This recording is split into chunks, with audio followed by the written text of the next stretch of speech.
We continue reading the Sermon on the Mount. We're at chapter 5, starting at verse 38. You have heard that it was said, an eye for an eye, a tooth for a tooth. But I say to you, do not resist an evildoer. But if anyone strikes you on the right cheek, turn the other also. If anyone wants to sue you and take your coat, give your cloak as well. If anyone forces you to go 1 mile, go also the 2nd mile. Give to everyone who begs from you. Do not refuse anyone who wants to borrow from you. You have heard that it was said, you shall love your enemy. You shall love your neighbor and hate your enemy.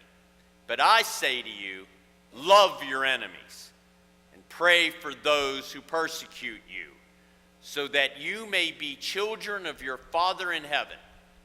For your Father makes his sun rise on the evil and on the good, and sends rain on the righteous and on the unrighteous.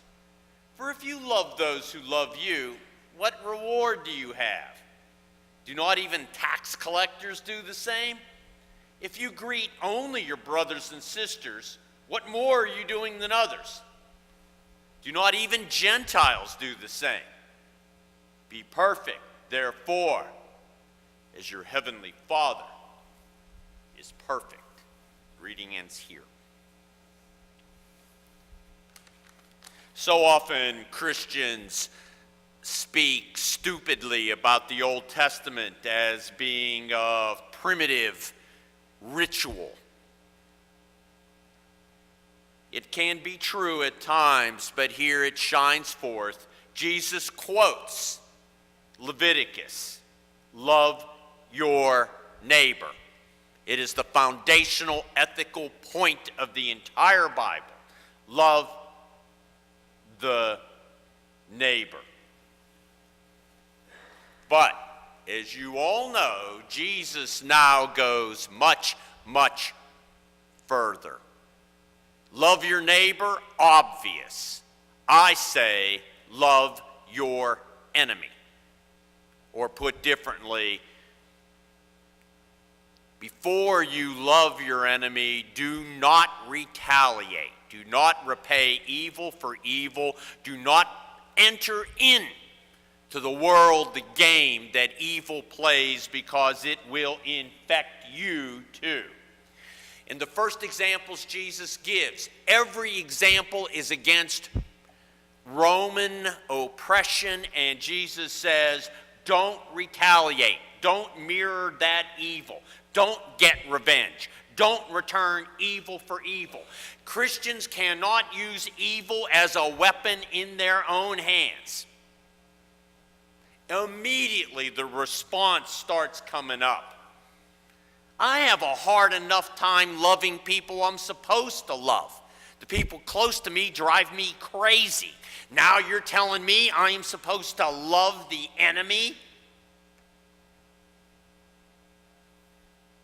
To love the enemy, to pray for the enemy, to forgive one's enemy, is what it means to be perfect, complete, whole, impartial, as our Father in heaven is. Let's be clear. An eye for an eye, a tooth for a tooth was the height of ancient wisdom. It prevented feuds. It tried to keep retaliation limited and confined to the wrong done. It's no different than the set of legal obligations we've created in civil court to make things even, to try and bring things back to a normal place. But we all know we have a tendency to let violence extend beyond any control or any limit. Jesus moves far beyond eye for eye and says we are better than that. We are called to be better than only loving the neighbor. If we take on the tool of the enemy, if we fight the enemy on their own ground, on their own terms, we'll start to resemble them. Instead, Jesus, as they say now, flips the script. He supports a sort of militant nonviolence to resist the powers that be.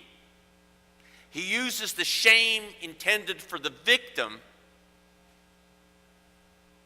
and places it on the person or people seeking power. The great psychologist Jung said, "The very sight of evil kindles evil in the soul." It is part of human nature, it seems, that we tend to become what we most hate in the enemy, especially in the means an enemy employs. In our polarized time politically, Jesus' words are particularly moving, appropriate, and difficult. The best opportunity we have to move toward Jesus' way is to learn to pray for the enemy, to pray for the well-being of the enemy. For if one prays for the well-being of the enemy, can they be called an enemy any longer? Martin Luther King lived and died by these creeds. He spoke and said that violence is always a descending spiral. The ascending spiral, therefore, is to learn to pray for the enemy so that we can indeed begin to love an enemy. On my mother's side, I'm Polish. As you know, World War II started in Poland, the invasion of the Nazis in Poland. And my people were brutally crushed and dragged into slave labor. A Polish Christian was asked to go to Germany and pray with his fellow Christians, his fellow German Christians, after World War II. He said, and I quote, "Humanly speaking, I will not pray with or for them, for I cannot forgive them. But God will give us strength." And so he did. As I've mentioned before, I'm doing a book of essays on Christian virtues and values and movies in this new century. One of the movies I'm writing about is also a book that I'm sure you've read or seen called The Railway Man. For a couple of you who haven't seen it, I'll run through it briefly. The Railway Man is an actual person, Mr. Lomax. He was tortured by the Japanese. His story was the opposite of the bridge of the River Kwai. He was destroyed by building a railroad for the Japanese in Burma, and he was tortured. He went home, amazingly survived, but only survived and never flourished. He suffered what we'd call PTSD now. The trauma never left him. And he was known as the Railway Man because his life was a chaos. The only thing that gave his life form and certainty was he had memorized railway tables. So if you asked him, how do I get from Edinburgh to London, he could rattle off what trains you would take to get there in the most expeditious way. In the movie, on a train, of course, he meets a woman who's Nicole Kidman. Like that happens every day.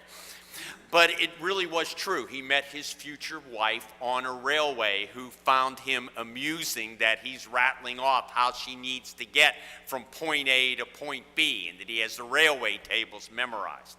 They marry. And she realizes she's married a broken man. And she learns why. And she encourages him to deal with his experience. Lomax decides to find and confront one of his captors who had escaped prosecution as a war criminal, and he tracks him down, a secret police officer named Nagase. Why? He said, I need to let go of a lifetime of bitterness and hate. He confronted his former captor, and he asked him questions similar to how the captor had interrogated him years before. The situation builds and builds. He wants to hit, he wants to kill Nagasi. But instead, he turns and breaks furniture in his anger. He pushes the officer into a human cage where the POWs were kept.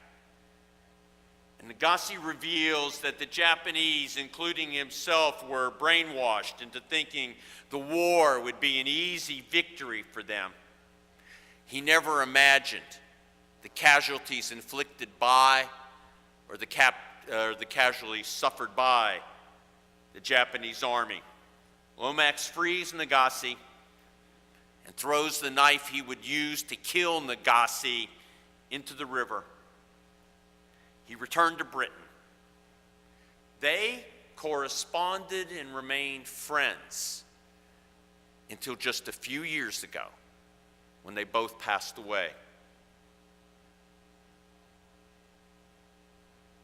When I was a kid, we used a phrase, the acid test. I don't think I knew what that meant until I took high school chemistry. You used acid to test if a metal contained gold, or would it dissolve in the harshness of the acid. This passage, to love the enemy, is perhaps the acid test for Christian ethics. Can we do this on our own? Is this rational? I don't think so. Paul realizes the same thing and calls us to be fools for Christ. Why? He says, as Christians, we are of Christ. We represent Christ in the world. Indeed, together in the church, plural, he says, we create the space for the resurrected Christ to live. In our lives, in their very matrix, is, Paul says, the temple of God. How shall we treat people in the very temple of God? How do we treat even the enemy as bearing the image and likeness of Christ?